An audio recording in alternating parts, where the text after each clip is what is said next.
Fala pessoal, beleza?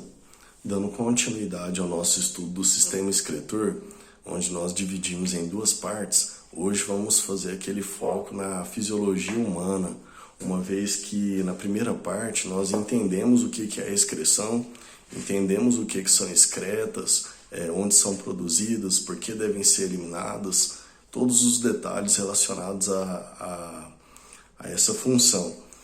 Entendemos também nesse primeiro momento que como que cada animal excreta, a gente fez essa revisão e que tipo de excreta, porque isso aí vai depender das adaptações que cada um contém, do ambiente que cada um vive. E agora a gente puxa para o lado humano, onde nós até já nos adiantamos em lembrar quais são os principais órgãos do sistema excretor, sistema urinário humano, né? Então já falamos que temos aí a composição de 2 rins, 2 ureteres, a bexiga e a uretra, certo? E aí nós vamos agora entrar em detalhes sobre a formação da urina. Lembrando então que nós aprendemos que a função de excreção ela é importantíssima, porque ela consiste na retirada de compostos, de substâncias que são tóxicas ao organismo, né? E que essas substâncias são produzidas pelo próprio metabolismo, pelo próprio funcionamento do corpo, mas que têm necessidade de serem eliminadas, e é para isso que nós contamos com esses órgãos aí para fazer esse trabalho, sendo o principal deles os rins, nessa função aí de eliminação das excretas. Lembrando que o sistema excretor também tem outras funções que contribuem para o equilíbrio, né, do organismo.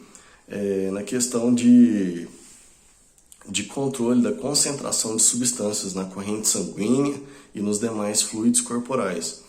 E como, por exemplo, a água, sais minerais, outros íons, glicose, vitamina, aminoácidos, ele vai participar dessa regulação aí. Bom, então vamos lá para o trabalho de formação da urina.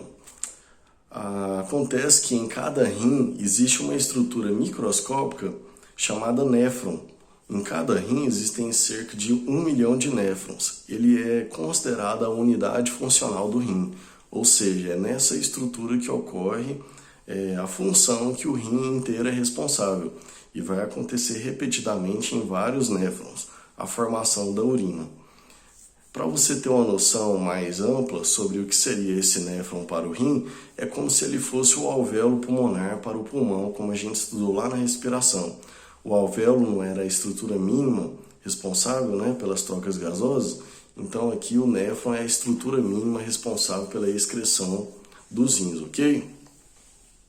E para a gente entender o processo de formação de urina, nós temos que conhecer um pouco da estrutura do néfron, tá bom?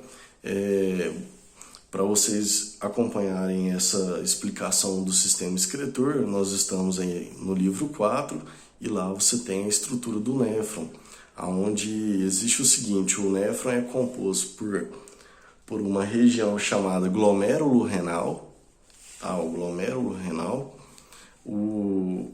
Em seguida, após o glomérulo renal, se tem a porção tubular, e essa porção tubular ela é dividida nos seguintes segmentos: túbulo contorcido proximal, alça néfrica e túbulo contorcido distal. Tudo bem? Onde em cada um desses segmentos do néfron vai ocorrer uma etapa de formação da urina.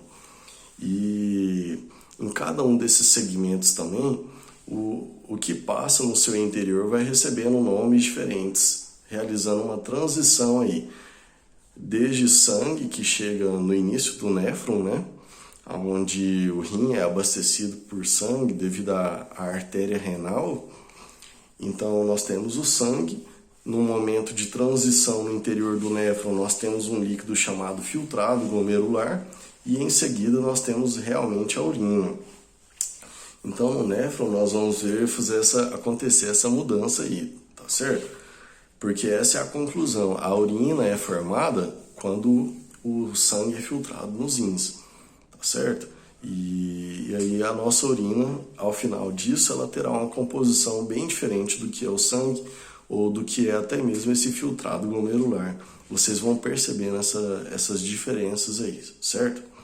Bom, então vamos começar, né, a entender esse processo de formação da urina, e o início é nessa estrutura que eu falei para vocês, chamada glomérulo renal. O glomérulo renal ele consiste num mecanismo de camadas de células que serão responsáveis pela filtração do sangue, tá? Então, essa é a primeira etapa de formação do sangue, ou formação da urina, que é a filtração do sangue. Qual é o critério de seleção que ocorre nesse glomérulo renal? O glomérulo renal ele faz um critério de seleção que é por tamanho molecular. Tamanho molecular, tá certo? Não é por natureza química como prioridade, tipo polar, apolar, não. A prioridade de seleção ali na hora de filtrar o sangue para formar a urina é o quê? É tamanho molecular. Então, entre as células desse glomérulo renal existem espaços como se fosse uma peneira, e apenas coisas que tiverem o tamanho suficiente para passar entre esses espaços que vão adiante aí para a porção tubular do néfron e mais tarde vir a fazer parte da urina. Estruturas que têm um tamanho molecular maior do que a capacidade de filtração do glomérulo, aí elas ficam retidas e retornam para a circulação sanguínea, elas não irão constituir a urina, tá? Então, o que seriam esses detalhes aí de maior estrutura molecular, né, que não vão passar? Seriam, por exemplo, as células sanguíneas, os glóbulos vermelhos, os glóbulos brancos, seriam proteínas de grande peso molecular, como, por exemplo, a albumina. Esses itens nós não teremos normalmente no filtrado glomerular e muito menos na urina. Mas outras substâncias, como por exemplo a própria água, os sais minerais, a glicose, vitamina, aminoácidos, nesse momento de filtração aí, essas substâncias vão passar, elas vão entrar na composição tubular do néfron e poderão seguir aí na formação da urina. Mas é claro, alguns desses itens que eu falei, como glicose, vitaminas, aminoácidos, eles não vão fazer parte da composição da urina. Não é normal encontrar esses itens, né? É por isso que nós temos uma segunda etapa de formação da urina, que a gente vai entender agora, tá bom? Mas então, resumindo a primeira etapa, ela chama filtração glomerular e forma-se o filtrado glomerular a partir da filtração do sangue, por um critério de tamanho molecular. Em seguida, a gente entra agora na porção tubular do néfron, onde o primeiro segmento é o túbulo contorcido proximal. Em sequência, nós temos a alça néfrica e depois temos o túbulo contorcido distal. O que ocorre nessa porção tubular agora?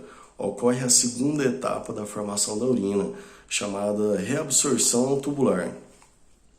Tá? Olha só, nessa reabsorção tubular, algo muito importante para que ela aconteça é que todo esse túbulo do néfron é cercado por vasos sanguíneos capilares, né, formando uma grande rede de capilares, onde substâncias que foram filtradas e entraram nessa porção tubular, elas poderão retornar à corrente sanguínea, por serem substâncias que não faz sentido o nosso corpo perder elas em excesso.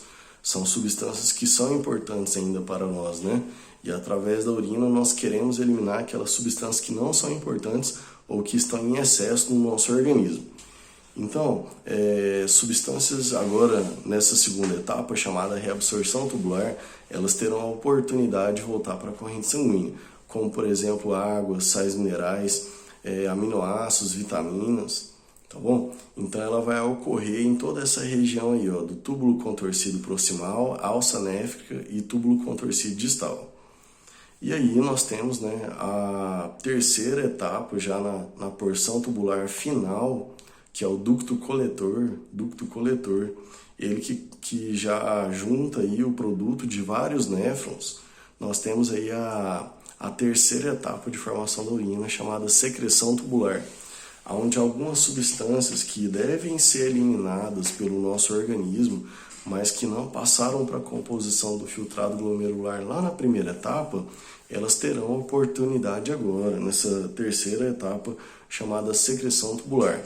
Substâncias essas como as próprias excretas nitrogenadas, tá? É nesse momento que elas vêm a compor a urina, não é no primeiro momento de filtração. na secreção tubular, que, por exemplo, a ureia, a nossa excreta nitrogenada, vai vir a compor a urina, além de outras substâncias, como, por exemplo, medicamentos, tá, que tenham sido ingeridos, como, por exemplo, antibióticos. É nesse momento que eles se desligam da corrente sanguínea e vão compor a urina. Certinho? Por fim, nós temos a urina pronta, e essa urina é composta de água, sais minerais, excreta, ou seja, a ureia, íons e possíveis outras substâncias, mas essas são as principais: água, sais minerais e ureia. Essa urina agora, ela é coletada, né? Ducto coletor, ele coleta a urina de vários néfrons e vai encaminhar então para o final do rim, onde ele segue pelo ureter para a bexiga, onde essa urina ela será armazenada e depois eliminada através da uretra, certo? E na questão do controle da formação da urina, nós temos aí a participação de alguns hormônios. Nesse momento, podemos citar dois aqui que vão atuar, influenciar nesse processo. Nós temos a aldosterona, primeiramente, a aldosterona, que é produzida na glândula adrenal ou glândula suprarrenal. Ela que tem a importante função de estimular a reabsorção de um íon, que é o sódio, para que nós possamos aproveitar o sódio. Já um segundo hormônio, que é o ADH ou vasopressina, ele que é produzido no hipotálamo do sistema nervoso central e secretado pela glândula hipófise, tá? ADH significa hormônio antidiurético. Ele faz referência à função de diurese, que é a função de formar urina. E por que ele tem esse nome de antidiurético, né? É porque esse hormônio ele é responsável por estimular a reabsorção de água aí na porção tubular do néfron. Então, nesse caso, ele está associado à urina ter um menor volume possível de água na sua constituição. Ele é importantíssimo, esse hormônio, por conta dessa questão aí de reabsorção e reaproveitamento de água, tá? A própria desidratação, ela estimula a liberação de ADH pelo nosso hipotálamo, para que os níveis de água no corpo venham a se regular. Então, a desidratação é um fator de estímulo, é o calor, né, a exposição a dias quentes, e a exposição a dias frios, ela já é um fator de inibição para a liberação do ADH. Porque durante o frio nós não estamos desidratando por suor, por exemplo, então não há tanta necessidade de se poupar água, tá? De se poupar tanta água. Temos um fator de inibição também, que é a ingestão de bebida alcoólica. Essa também é responsável pela inibição do ADH. Assim, perde-se maior volume de água pela urina quando se ingere bebida alcoólica. E por isso o indivíduo vai mais vezes ao banheiro e tem a sua urina mais diluída, tá? Porque tem mais água sendo perdida ali, tá bom? Então, essa é a conclusão do nosso estudo do sistema excretor, meninos. As atividades estão postadas aí na plataforma. Qualquer dúvida, estou à disposição. Valeu, até logo. Tchau, tchau.